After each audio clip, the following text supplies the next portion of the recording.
Hello to everyone. For many of us the winter is already started and it is the right time to plan our next adventures. If your desired destination includes some high altitude roads, you might be wondering how to prepare yourself and your bike for this type of terrains. In this video I'm gonna share everything I know about it. Stay with me.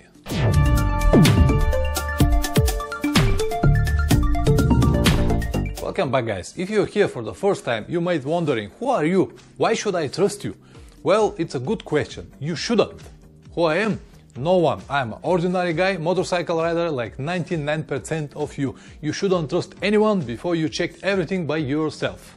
In the last few years, I've got the chance to visit some of the high elevation roads like Zozila Pass, India, 3,500 meters, Babusar Top, Pakistan, 4,173 meters, Akbaital in Tajikistan, 4,665, Kunjara Pass, Pakistan, 4,880, Tanglanga, India, 5,328, the second highest pass in the world, and Kardumla, 5,602, which is known as the highest motorable road of the world. I believe that the information in this video could help to many of you to take the right decisions.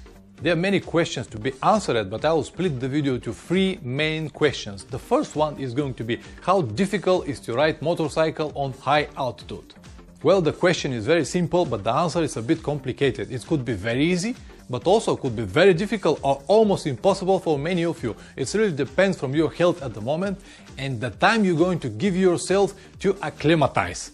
So let me explain you with more details. If you want to go just like this, from 1000 meters straight on to 5000, you will face impossible task.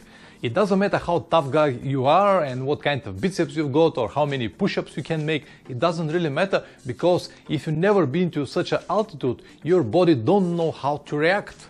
In any altitude over 3000 meters, your body will be in shock. Yes, correct, the body got memory. If you've never been to such an altitude, the body don't know how to react. And as I said, it doesn't matter how tough guy you are. In fact, bigger you are, more problems you will face because you'll need more oxygen. On the other hand, if you've been to this altitude before, your body will adapt much faster, but again, you need to give it a proper time. You need time to acclimatize.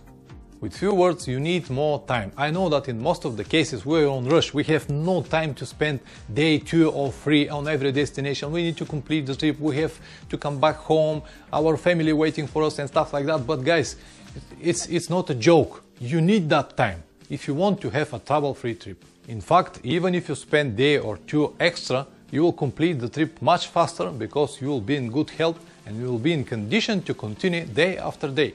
You can run, you can push yourself and make something different, but it's not going to be a pleasure. Let me tell you my personal story from 2015. We were riding in Tajikistan, Pamir Highway, and we were on about, let's say, 2000 meters, and after a couple of hours we went up to 4000 meters above the sea level. And it was like at the beginning was good because I was excited to ride there, everything was amazing, all of these scenarios everywhere was just great. But once we reached the top and after a couple of hours, it hit me like a wall. I started to feel so bad, so miserable and so powerless, and I have this constant headache. And it was the combination between the high altitude and very bad diarrhea I've got at that moment. So even today, I don't know from what, from the food poisoning or from the altitude, maybe the combination of both, but I feel so bad. Even the simple things like to unload and load my motorcycle was such a difficult task. All the time I was in some kind of delusion, I couldn't sleep well, and everything was just like pointless for me. And the cure in this situation is only one: you have to go down. But the problem was that for next week or more, we were planning to stay on that altitude, even go higher. So we have no physical possibility to go down, unless I'm not planning to go back, which was not the case.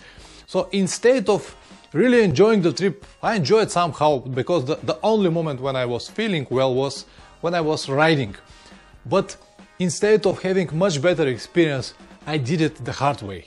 After I learned my lesson in Tajikistan this year on my trip to Pakistan and Ladakh, India, I did it the proper way. The first step was in Pakistan. We did it very slowly. We need actually 3, 4 to 5 days to climb Kunjara Pass, which was 4,800 meters, and this time gave me enough to acclimatize slowly And when we reached the top, we were fine. After that, I went down to India and again go to normal altitude. And when I started the climbing to Ladakh, thanks to my friend Anurag, he made a perfect route to me. I did it very slowly, step by step, and I spent more than a week before I reached Kardumla, which was even 1,000 meters more than I ever been before.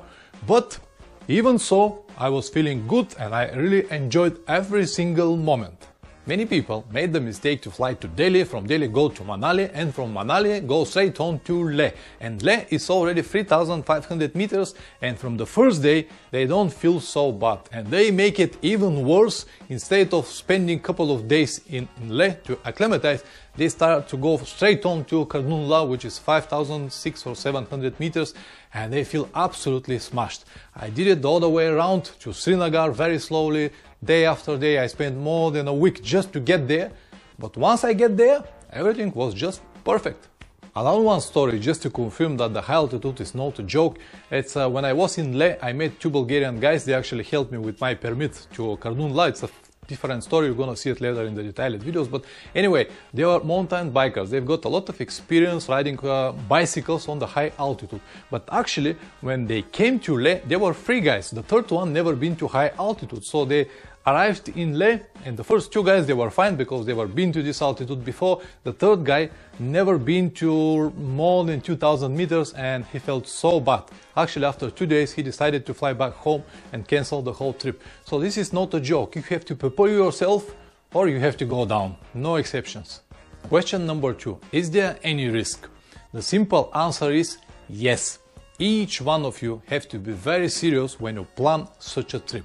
It's not a joke, it's not a Sunday ride. To travel on the high altitude is already a risk for your body, but there are more than enough non-expected circumstances, and each one of them could put you in a serious danger at every given moment. Never underestimate the conditions. If you're well prepared and everything goes well, okay, that's good, but if something goes wrong, you have to react regarding the situations at the moment.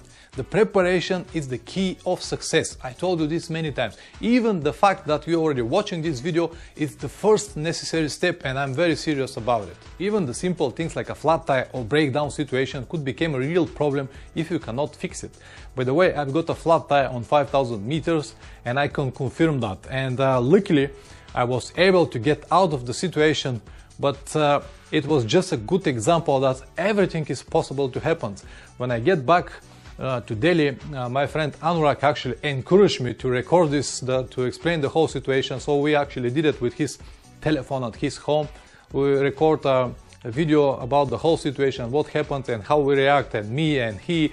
And we really believe that this video, this information could help someone in the future to prevent this mistake and go through the situation much easier than me. The audio is not good because, as I said, it's made with his telephone, but the information is good, so if you want, you can go and watch it here. Another one serious danger is the weather. When you stay down on 30 degrees Celsius, it's hard to believe that on the top of the mountain it's already -5. But this is the reality.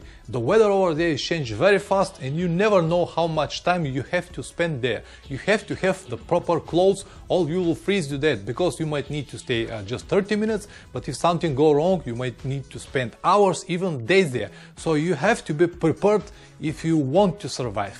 Question number 3 is how to prepare the bike. There are many discussions what kind of bike you should have, fuel injection or carburetor. Many of you believe that if you have a fuel injection, you don't need to touch anything and the bike will always work. It doesn't matter the altitude because you have this petrol pump which gives a proper pressure to the engine and everything is alright, which is partly right, because yes, you don't need to touch anything, but even the fuel injection motorcycles, they've got a lack of power. I experienced this on my Yamaha in Pamir Highway. I also experienced this with Benelli 250 in Kujarab Pass. Actually, I was not able to ride more than second gear because it was just lack of air. You can see it even with the cars around. So all the cars today are with fuel injections, but you can see they're popping very slowly to get up to the top. So it's about the same. On the other hand, if you have a carburetor, yeah, you have to adjust the air intake, which in most of the cases is very easy job. You can just screw 1 or 2 bolts and that's it. but you have to know what to do, and then when you go down you have to adjust to the normal level. That's correct. But also I noticed something different. I told you with the Benelli I was not able to ride more than second gear, very slowly popping to the top. And with the Himalaya, after I adjust the air intake, even though the Himalaya is heavier and less powered, I was able to go to third, even fourth for a while.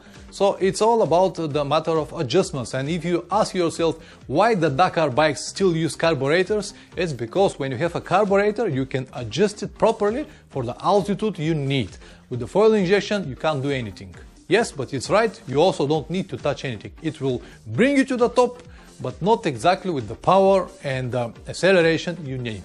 So guys, my opinion is that any bike will work fine as long as you give it a chance. So don't even worry about it, just ride the one you have.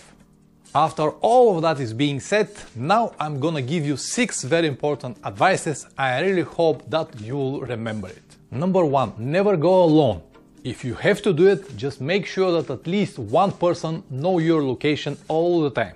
Number 2, do not even think that you can make it without any acclimatization because you're a tough guy. You don't need to learn it the hard way. Number 3 is an extension of number 2, give yourself enough time to acclimatize. If you don't have it, plan it, otherwise you will screw the whole trip. Number 4, on the high altitude never stay more than you should. Don't overnight there unless it's absolutely necessary. Number 5, get the right gear. The weather in high altitudes is unpredictable and usually is changed very fast, like this. And number 6, nothing is more important than your life. Get back home safe in one piece. As usual guys, thank you very much for watching. If you want to learn more about long motorcycle trips, check the rest of the videos in the channel or buy my book How to Become a Better Long Distance Motorcycle Rider. Link in the description below. Don't forget to subscribe and see you next time. Ciao.